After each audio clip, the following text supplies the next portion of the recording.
Hello, Groundswell, day 2. I'm Alex Godfrey, and I'm a natural capital consultant. And you may be wondering why, at a regenerative agriculture and profitability talk, a natural capital consultant is chairing it. And that's because I believe that natural capital will be absolutely vital to making regen systems pay.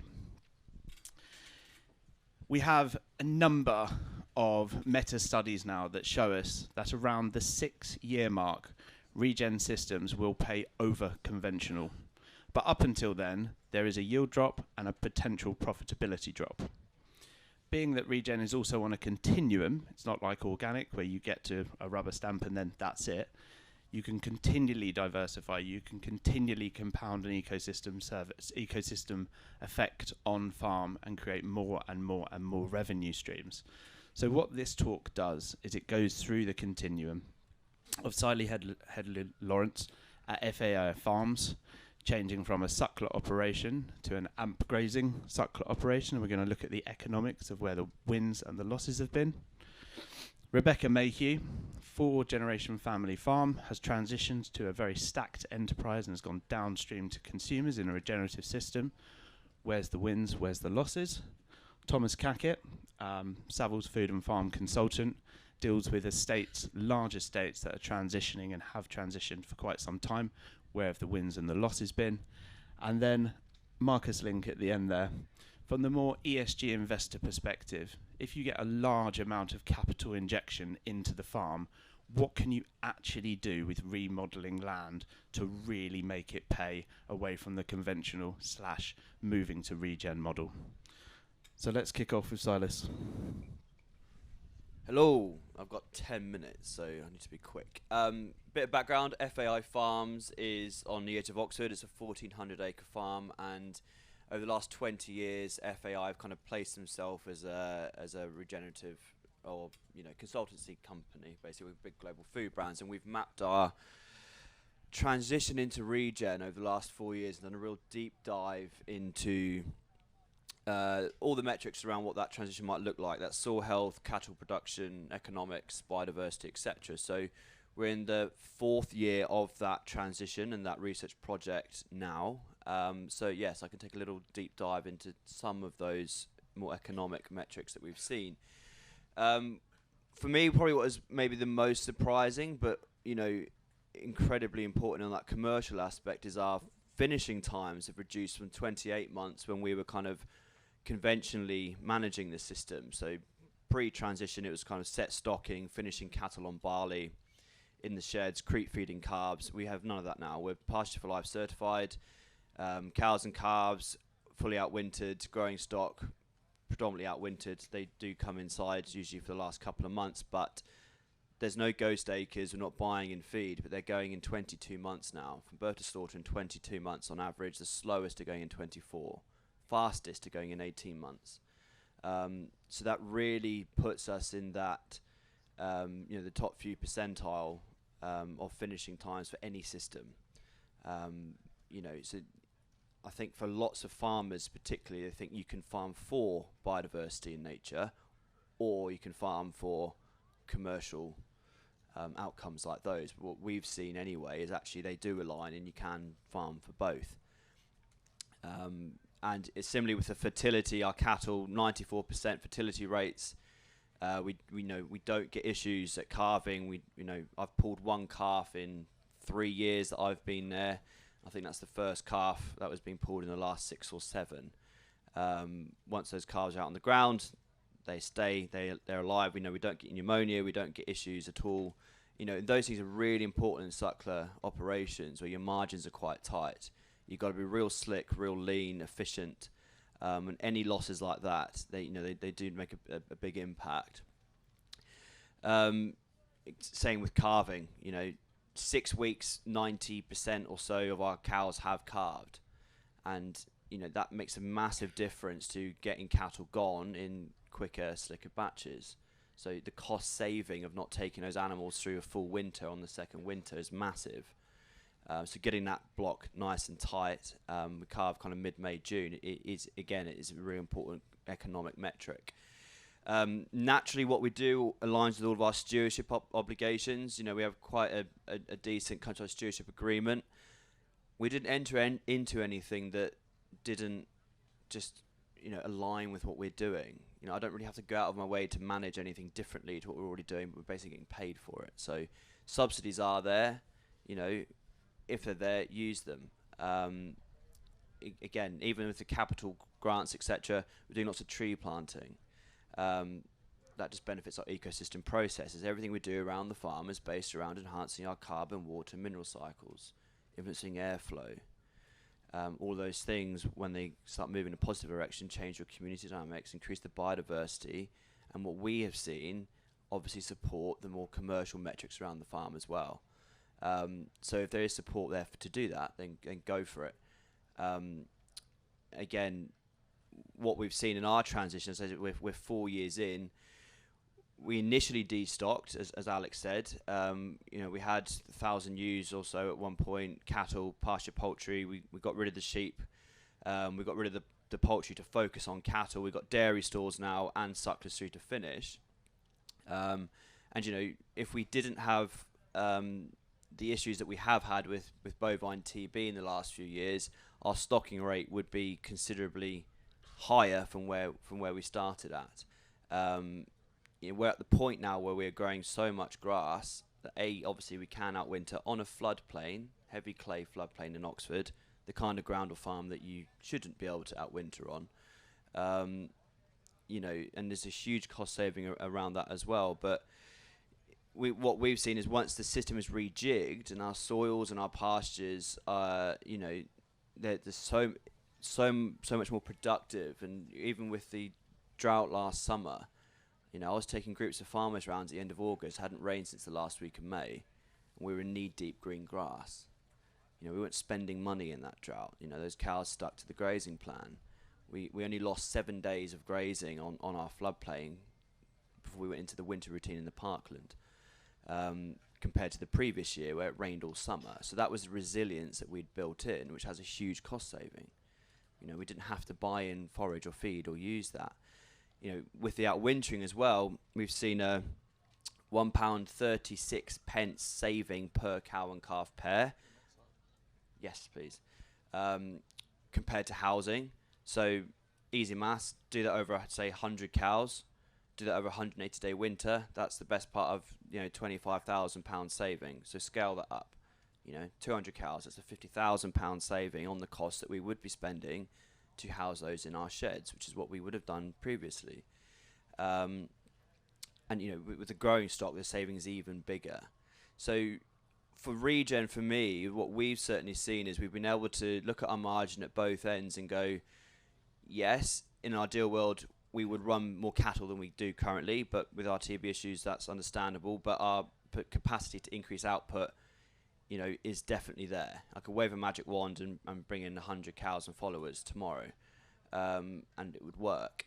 Also, the cost savings, both around the whole 12-month grazing system, that resilience with the drought and the outwintering, that's really where it stacks up.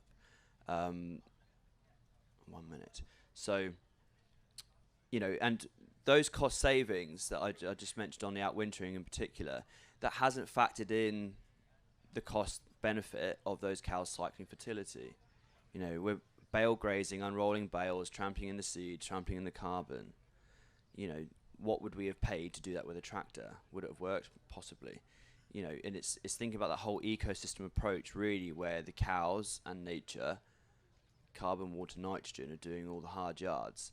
Just a little bit of planning, and it's really paying dividends quickly.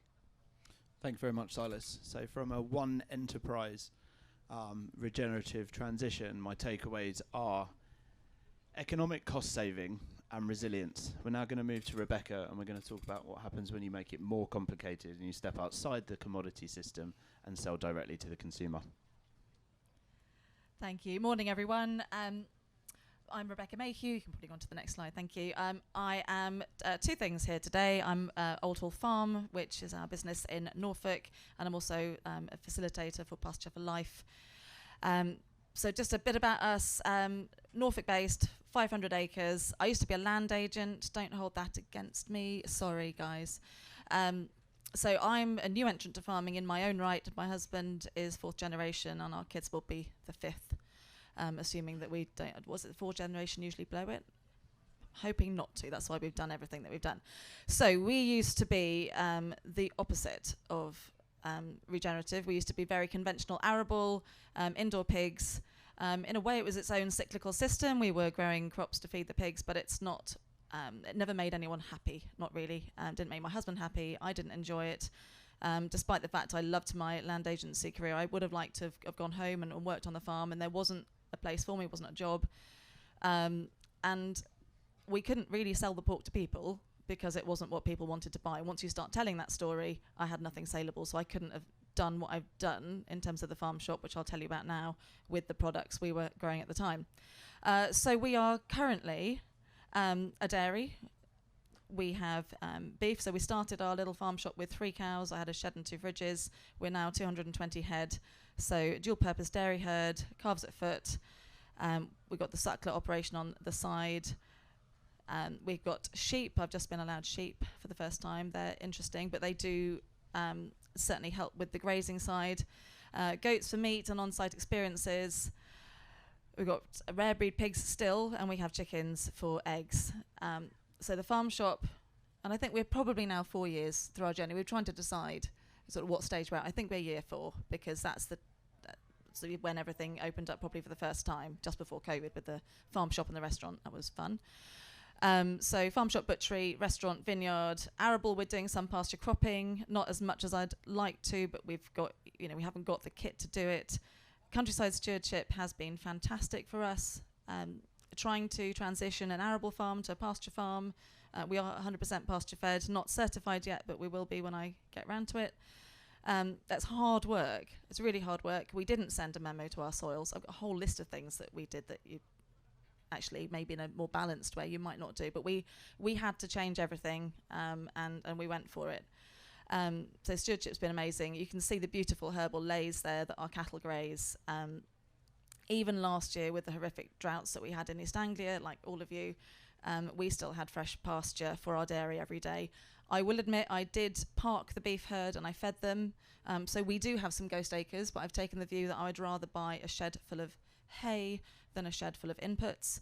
Buying a shed full of inputs doesn't guarantee you anything except a really big bill. And when you get to the stage where we were, where we had to change everything and there's not the cash flow to buy loads of stuff, you had to be slightly more inventive.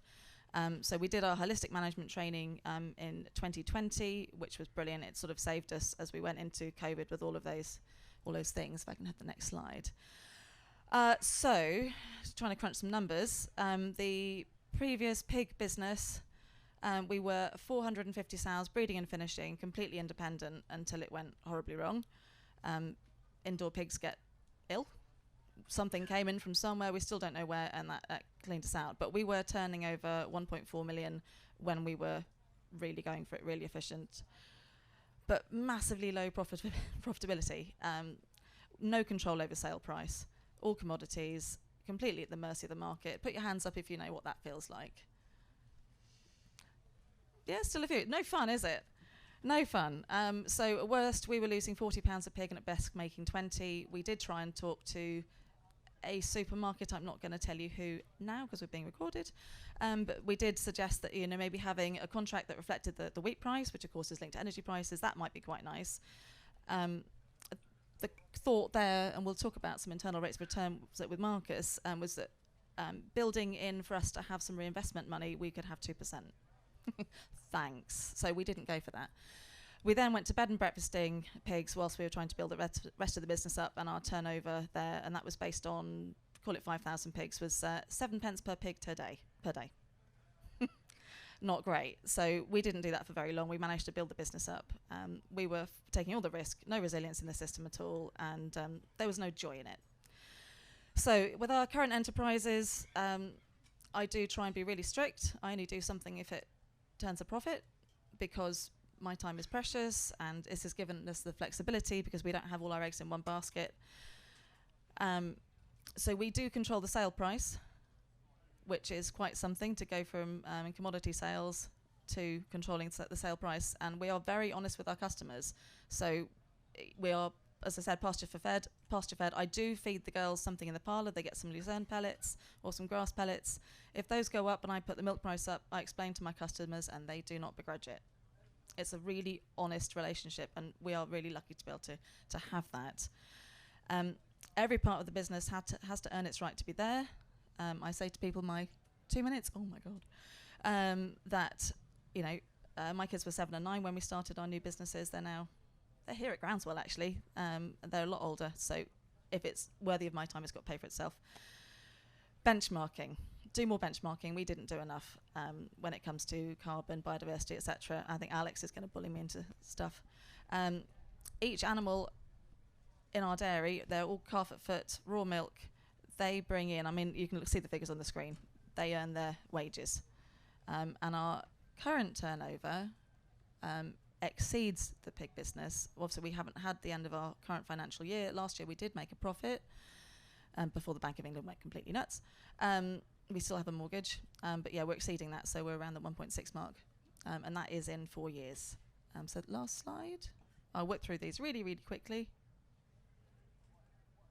Oh no, it's not me, so I have done them all. Oh no, there it is. So COVID and lockdown, interesting with the restaurant, but we made it work for the shop. Bank of England, I've mentioned. Putin, thanks a lot. Been lots of challenges. You asked for highs and lows. There are loads of highs. Our business does make us really happy. And in a way that the pigs didn't. I don't know if anyone else here has pigs. Although I've got some nods in the audience, it's hard. And don't get me wrong, my husband's family were really good and really efficient, and they had a low mortality rate. Bed and breakfasting pigs was horrible. We're being forced to run a much worse mortality rate. So they were actually really good and really efficient, and still, trying to make it pay is hard. And with the increase in energy, I don't know how we'd have done it. We wouldn't, People are amazing as customers and staff, but we do rely a lot on our team. We've gone from 3 agricultural team members. We only have 1.5 now, but we have 22 full-time employees. And they're actually working really hard this week, so I can be here. So thank you, team, if you're watching at home after the event. Time and money, the two are linked. We are quite tired. We're doing a lot. Don't change everything at once is probably one thing I would say. It's probably something Tom will say. Profit is important. We are getting there. There's a few things this year. Energy prices are really tough, but everyone's finding that. It's not just agriculture; it's every business. So you're going to get these things all the time. But we're trying to be more resilient. We do have solar panels, so that is helping. Happiness is worth a lot. We sleep better at night than we used to. We know what we're improving on the farm, and that counts. It's really hard to put on the balance sheet, but it's there. And I think sometimes I would sacrifice some profit for the happiness. I think that's really important. I would say if you're looking to diversify, you have to love it. You really do have to love it, because it is hard to change everything. Silver bullets don't exist. There are none. Lots of ideas, lots of hard graft, blood, sweat, tears. But it is completely worth it. And I actually think long term, we don't have a choice. We have to change. That's why you're all here, right? I hope, anyway, other than Andy. Andy was brilliant last night. If you're in the bar tonight, Andy's playing another set. That's not just why we're here. It's to learn and grow and change, and we want to make our businesses more resilient. So we've gone from eggs all in one basket to many eggs in different baskets, and there's some juggling involved. Sometimes you break a few, but it's brilliant. Thanks, Rebecca. My 3 takeaways from that is resilience, risk mitigation in business, and complexity. We're now going to move over to Tom Cackett to have a few different case studies on different land holdings that he works with. Yeah, so hello there, everyone. And the first thing to get out the way is that I do work for a land agency company, and you are all allowed to hold that against me. So day job is as a food and farming consultant. Literal nighttime and weekend job is running a small wild venison business up in the Chiltern Hills, which is good fun. Keeps me busy. The sort of best bit about my job is I work with lots of different businesses, and so see in a lot of cases the same benefits, but also the same sort of disadvantages and the same sort of common themes within all those different businesses, sort of replicated a million different times. I think what you're going to hear from all the other speakers, or what you have heard, is a lot of the positives. And so Alex has asked me to cover some of perhaps the pitfalls that I've seen other large-scale sort of regenerative and organic businesses fall into, so that hopefully anyone who's out there and either making that transition or thinking about making that transition can avoid some of those pitfalls.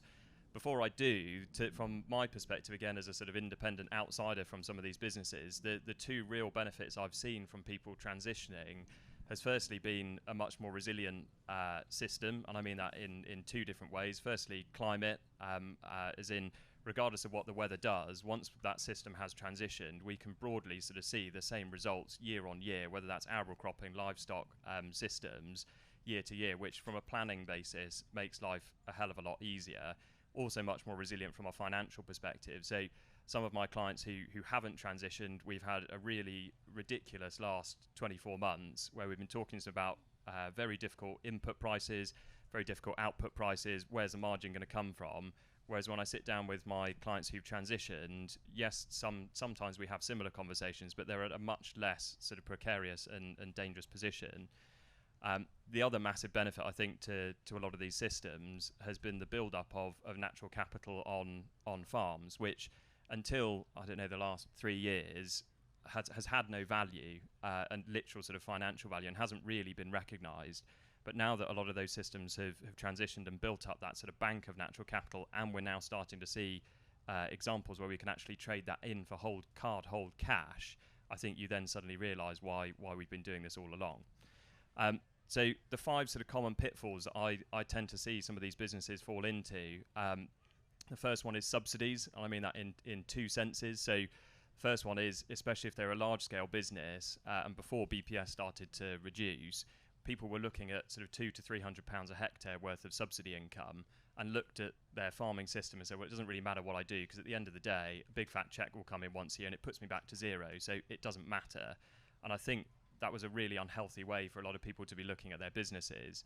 The second way, and I think this is still very much relevant at the moment when we're looking at countryside stewardship and SFI, is you've got to be aware of, yes, there's money coming in, but what's the cost of implementing some of those measures? I mean, slightly less true now that SFI has changed, but the old SFI, the arable soil standard, for example, unless you were cover cropping before, if you went into the advanced standard and chose to do cover cropping, there was a cost to planting and having those cover crops that wasn't necessarily covered by the payment that was there or available. So I think you've got to be quite switched on to what options work for your system and whether there is a cost involved to them.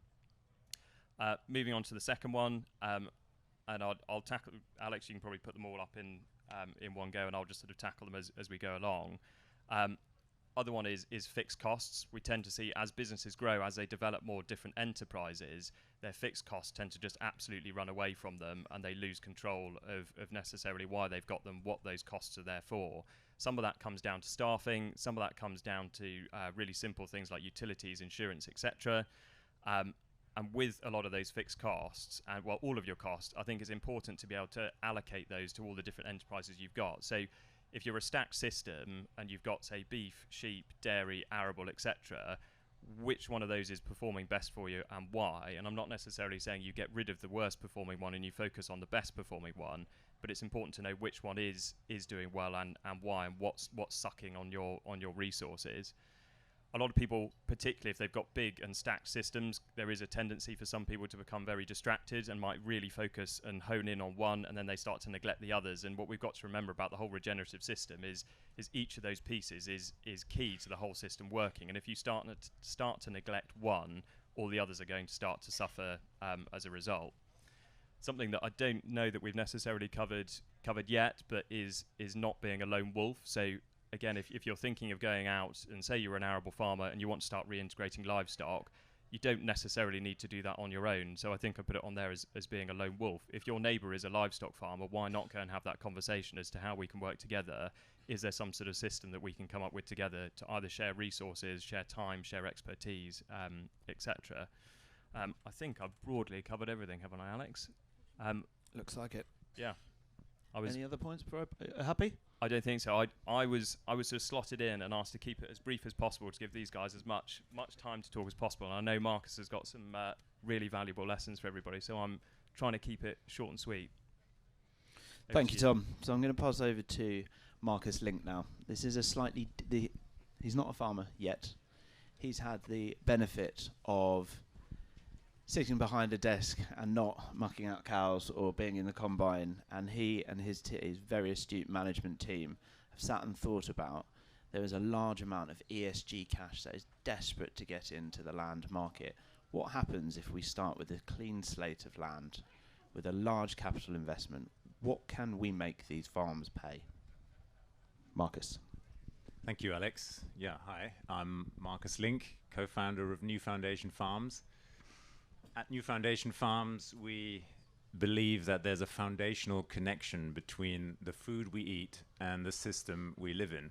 And that's why we're called New Foundation Farms, because we think that the current system is broken and we need a new system. So we've sat down and thought about how can we, instead of trying to fix the current system, bring about the system of the world that we want to live in. We're a team of 10 from big names across finance, branding, marketing, food and farming, technology, and so forth. Last year we significantly oversubscribed on a small funding round, but we haven't even got a farm. So today I want to share with you some insights specifically from the modeling work that we've done, and I hope that it sort of falls into 3 takeaways, which are as follows. 1, what is a disruptor enterprise and what's it got to do with systems change? The second point I'd like to share is how we use health as the design principle in our enterprise design. And 3, how working with health ultimately leads to superior profitability. So disruptor enterprises are enterprises that bring about significant change in the societies we live in by combining new knowledge with finance and then developing scaled enterprises. Examples of that are, for example, mobile phones in a world that exists in a fixed line telephony system. And then everybody in the fixed line company says mobile isn't possible, and then some people go about bringing about mobile phones, and then that doesn't just change the way we talk to each other, it changes the way we function. It changes the pathways we live with. Same example, renewable energies in a fossil fuel powered world. So that's what we're doing. We're trying to, we're working hard on bringing about a system that we call place-based and distributed instead of a centralized system. That's what we've got at the moment, and that's basically the radical transformation we're bringing about. We believe that food can be produced in a hyper-diverse, hyper-local way everywhere. And our ambition is to build an enterprise over the next 10 years that will farm across 6 regions, 60,000 acres of scale, and that will build a business worth some £1 billion worth in enterprise value. So the baseline for all of our work, just to take things we've developed in the current system, for example, is the B Corp framework. So B Corp is one of the benchmarks we're going to work with. Organic certification is another thing we're going to work with from now. And there's something called the EHI, the Ecological Health Index, which allows you to assess the true health of the ecosystem you're working with and the impact you're having on that. And that's another benchmark we're going to work with. But we want to take those things and develop them into what we call a regenerative enterprise. You can switch the slide. So what you're seeing on this slide is the work we've done with our modeling tool called CowHow. CowHow allows us to combine thousands of assumptions about the agricultural world and how you grow things, how you process them, and how you can retail them. And we've compared them against the statistics for a 1,000-acre conventional mixed farm. So there's a DEFRA statistic for something called the large owner-occupied mixed farm. So over on the left, and you see that if they operate as they did in, the statistic is from 2018, but a business like that, a farm like that, would have had revenues of £870,000 with profits in the region of 120,000 on average, and all of those profits would have come from subsidies. The agricultural activities would have broken even on average. Cowhow tells us that we can build a business on the same land holding of about 1,000 acres, build a field-to-fork enterprise that of a stack of about 16 enterprises in the field. We process and we retail direct to, with home delivery direct to the customer, and we can employ 130 full-time equivalents where otherwise you would have 4 to 5 full-time equivalents, with revenues in the region of 9 million and profits in the region of 2 million. This was at a time when we still thought that we needed, if you want to build a large business, you need a lot of land. So the unit measure that we somehow ended up with was 1,000 acres. It's a round number.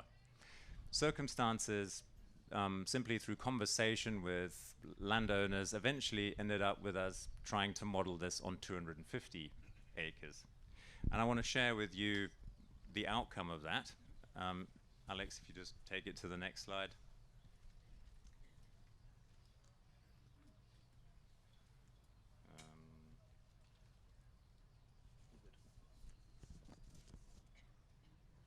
There we go. People think that I've got all these numbers in my head, but I do need a lot of paper and spreadsheets.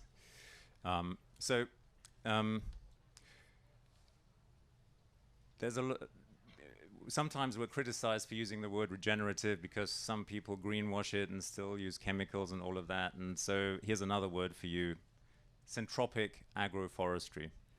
That it turns out that the kind of model that we've built in a spreadsheet is something that takes regeneration to a level of syntropic agroforestry. And what that essentially means is that you're just combining large numbers of livestock with large numbers of trees and all sorts of other things that you can do. As I said, there's 16 enterprises just in the field in our model. And on 250 acres, you can build a business that employs, in year 6, 50 people. You can grow and rear over 70 different lines of primary produce, including plant and animal. And you can develop that or process that into hundreds of products. And, but here's the thing, the site that we've modeled this on is has been arable for many decades. So it's what we call a bare earth start. In a bare earth start, you've got to bring everything: the water infrastructure, the fencing, etc.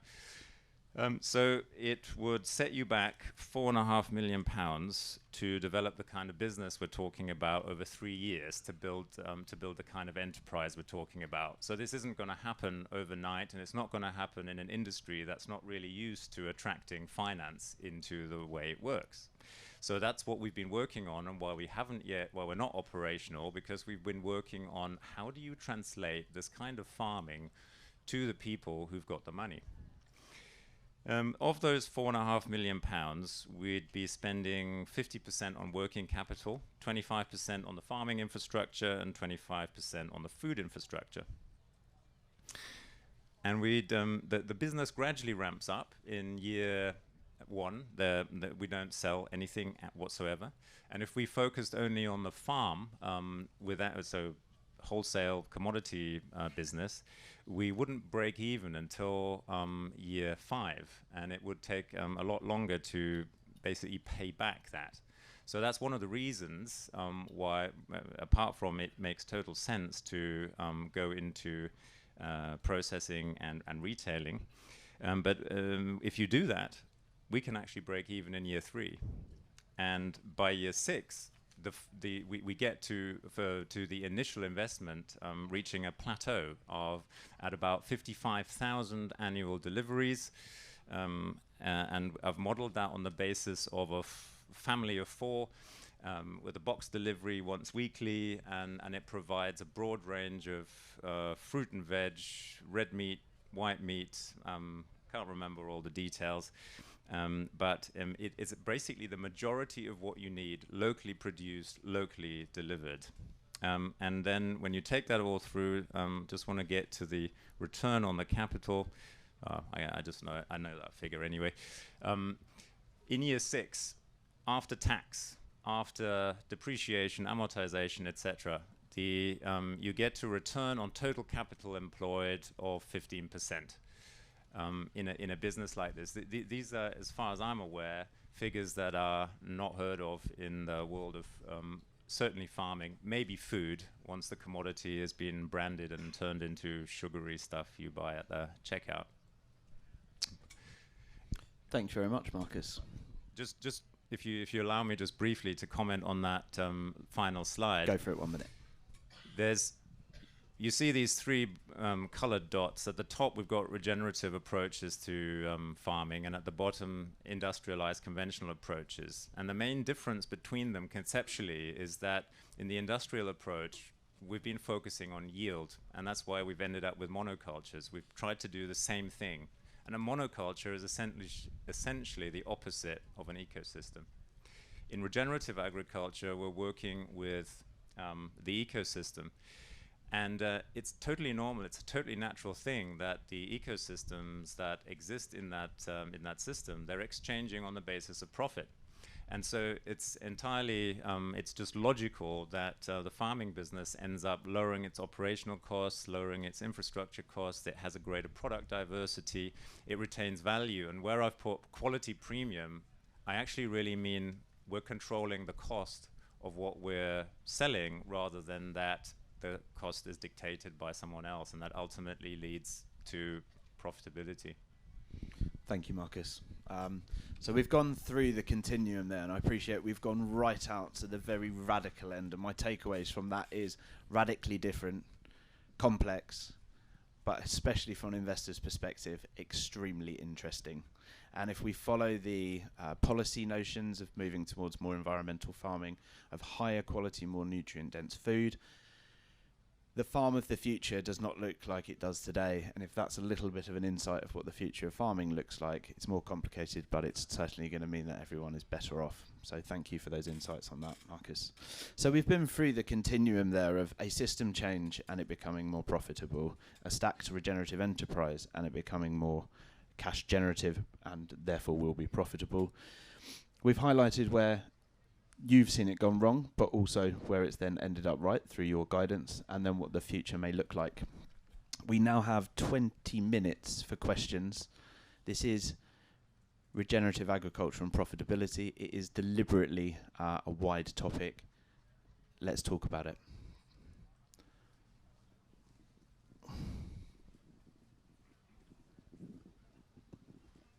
Thank you. Obviously, diversity is a core principle to any regenerative approach, and that also seems the biggest nightmare aspect of it. As I go from left to right, Silas is in some ways feels most appealing to manage because it doesn't have the degree which Paul Rebecca does, and then Marcus, I'm afraid your system sounds like a nightmare to manage with the amount of people and systems that must be there. And I'd like to get an idea as to what degree of diversity is actually manageable and necessary within a regenerative system to still generate, that double bottom line of profit and better soil. So I think, shall I jump? Oh, go on, Tom. I don't know if this is on. Sorry. In some ways, I agree with you in that a lot of the businesses and some of my sort of section was those businesses that have grown and have grown very diversely very quickly, unless it's managed in the right way, it is an absolute headache. It is a nightmare to keep control of, and it does go very wrong very quickly. So I think all I would sort of caveat before passing on to someone who knows more and much better is that diversity itself isn't the problem. It's how you create it and how you transition to do that. In terms of if you have a very structured and organised plan of doing it and a sort of head of operations or whatever it is that manages that for you, that can be done very simply. It's when something just grows without any sort of plan or contingency that it all goes wrong. Just very quickly like to say I completely understand not everyone wants to do what I do. I mean, 99% of the time I'm really happy doing what I'm doing, and 1% you get a grumpy customer and it does ruin your day. But I think within your own system, find something you're passionate about, and there are ways to be diverse in a more simple business, which probably sounds a bit crazy. We haven't explored the natural capital side yet. There are things that you can do there. If you look within your, I don't know whether you're just arable or whether you have livestock, if you look at your main enterprise, what can I do differently, and experiment. And there will be things that you can change that will make your business more restorative, more regenerative, more profitable without changing everything. And I think that would be my biggest takeaway is, don't, not saying what we did was wrong, but do it differently. Don't throw the baby out with the bathwater, and probably take less risks, but you can do it and be more diverse without doing crazy things like we do. I think my comment was farming for the last 70 years has been based on a subsidy-based system which has incentivized yield, focused on yield, and whether you got it right or whether you got it wrong, you were just trying to maximize yield, but there was still a payment at the end of the year, whether it went right or whether it went wrong. So there is an increase, there is a risk of transition, and there's a risk of making the business more complex, but one must also consider the risk of not moving into new markets, not diversifying, not moving to a system that's more resilient. There is an even bigger risk from standing still and waiting for the policy stick to hit you on the back of the legs, whereas at the moment there's a carrot environment almost, whether it's the premiumization of products or lower input costs. You're building resilience from the beginning. You can then layer diversity into it after, once you've nailed one system. If I can jump in, I think context is so key. Your scale, your situation. If you have 100 acres, are you going to make it work and pay without diversifying and direct selling? Probably not. If you have a couple of thousand acres of permanent pasture, can you just stop spending money on the enterprise and do a single enterprise of cattle or whatever it might be? Yes, you could do that with 1 or 2 labour units and not really spend much money on that enterprise and make it work. So context is a key principle of regen ag for that reason, and we're all in different places, different environments, different spaces, and I think the panel here is interesting because it has that broad spectrum. Marcus's system, as you said, is very complex, but that's if you wanted to go down that route, I'm sure you could make it work. If you don't, then yes, it can work in a more simple format. But you're all your own experts on your own farm and what that might look like. So, thank you. Should we move on to the next question? Let's move on to Hi. Yeah, I'm interested in the idea that there's a diagram at the end there where you showed sort of if you want profitability, regen, if you want yield, intensify. But some people criticise regen as they do organic, that it's less productive. But from my understanding, some of the stuff that Silas was saying, it could actually be more productive. And I'm just interested to know, I know it will vary between sectors and things, but is there an end point? I know there's transition when you learn hard lessons, but at the end point, can regenerative farming be more productive than conventional? Yeah, I'll take that one. So as I mentioned in the beginning, there's a number of meta studies here where it's BCG's probably the one I'll point you to. It's called Regenerative Ag Profitability Study. Read it. They've measured thousands of farms that have gone through transition, and there is a rough patch of 6 years, but after 6 years, 99% of those farms were more profitable than they were in a conventional system. And they also had a more resilient business. Not all of them diversified hugely. Some of them just stuck to doing what they were doing. They did have the dip, they had the yield dip, they had the profitability dip. But as their soils became more fertile and more resilient, their inputs continued to reduce, and then they benefited, as I'll talk about in a little bit, from the natural capital payments as well. And they accessed new revenue streams, became much more efficient, and 99% of farms were more profitable under the regen model. So absolutely, there's light at the end of the tunnel here, without a doubt, and we now have the data to prove it. Difficult. We don't have the data conclusively in a meta study, You speak to some farmers that say my yields take an absolute hammering. I was speaking to a professor and a farmer yesterday that said I've done 5 years of transition and my wheat yields have not changed at all. So again, context specific. Anyone else? Lady with a question somewhere halfway back.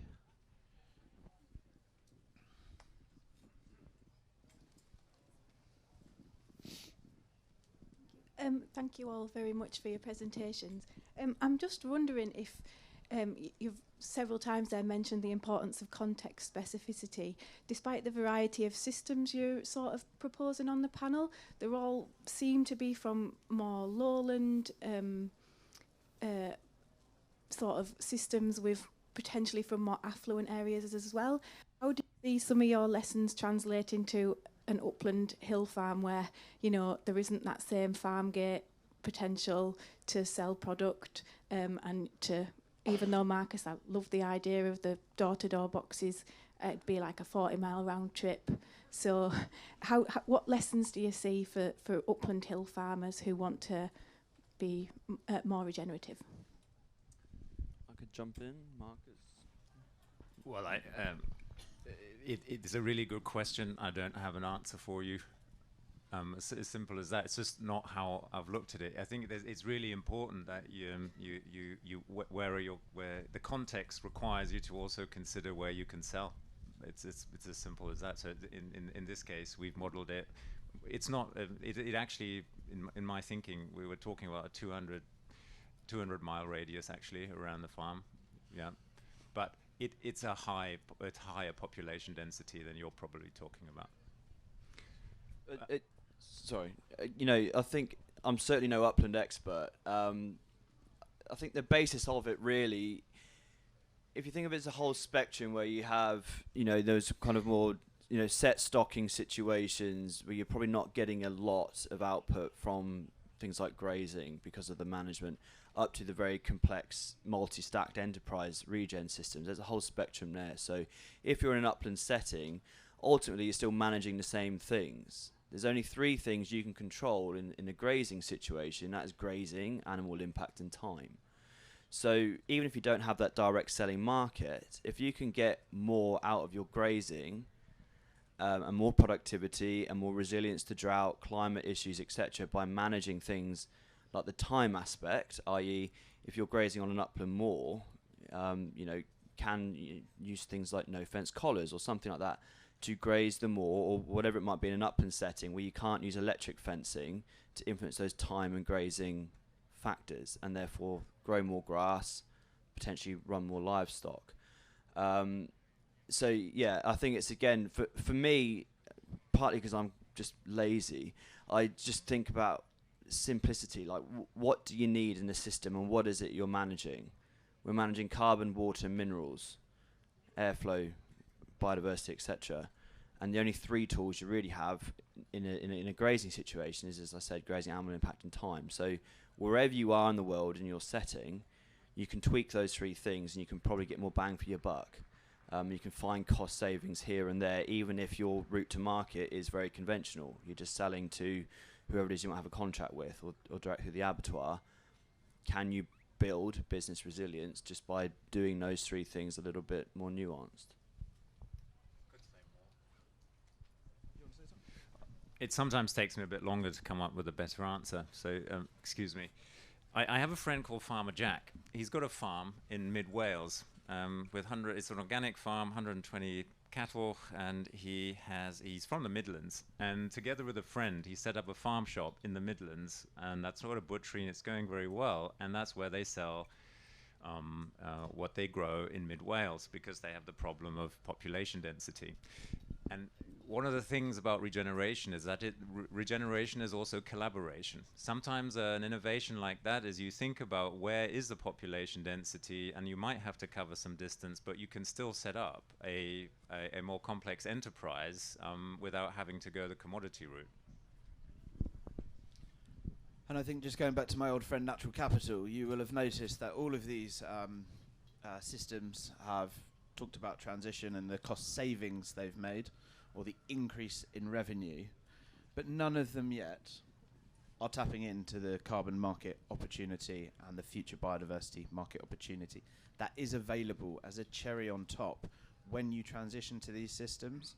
So yes, we are going to see this profitability drop just looking at farming, but there is an additional revenue stream that is a growing market. You know, there's carbon, there's biodiversity, there's water, there's nutrient neutrality, there's biodiversity net gain.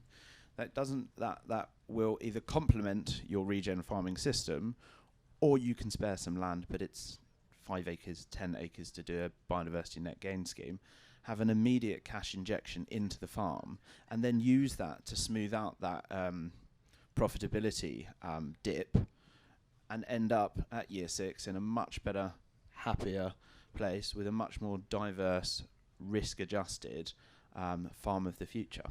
And that's how natural capital can integrate itself in. One more question back there. Probably got time for 2 more questions, actually.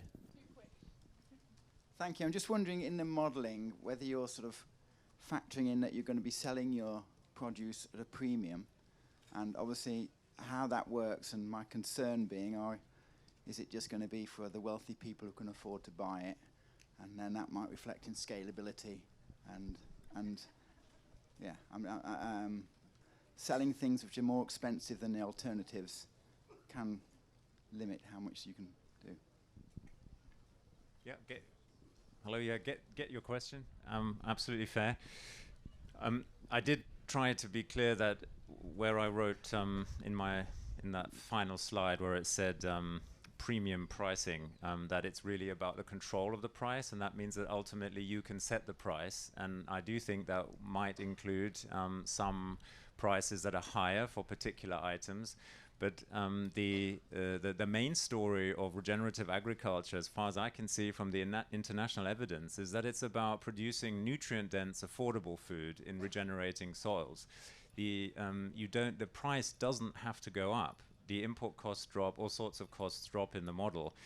I think it's a legitimate fear, and there will be a trend. You have to finance the transition, but ultimately, on a like-for-like basis, there doesn't have to be an increase in the food price. I'll just add to that slightly. I think in a truly regenerative system, and it's something that we're working really hard on in our business, for example, we can be low-cost producers, and we should be, and everyone should be able to afford to buy what we have and what we grow. One thing that we have seen is we are not the cheapest for milk. I completely appreciate that, but actually people that now understand why nutrition is important see the value in it, and I think that's our role as farmers and educators, and we are, whether we like it or not. We have to enable people to understand more about food and why it should be better for them. So there is value there. So we can be low-cost producers and sell to more people, definitely. But arguably, if you are taking the risk of transitioning and being vanguard, you should take the premium. We've established that at a lower point of cost of production, you can provide to the market at a lower cost. But at this new part of the market, you should take the premium. See it as a transition bonus for taking the risk. One more question. I've already got the mic. Oh. Yeah, thanks for that. I'm Hamish from Middle Ground Growers. As a question more for Marcus, I think. Yeah, really excited by that sort of vision. We're kind of doing similar on like a smaller scale. I had a question on like, you had like one of the drivers is like, hello? One of the drivers for profitability was like the low infrastructure costs.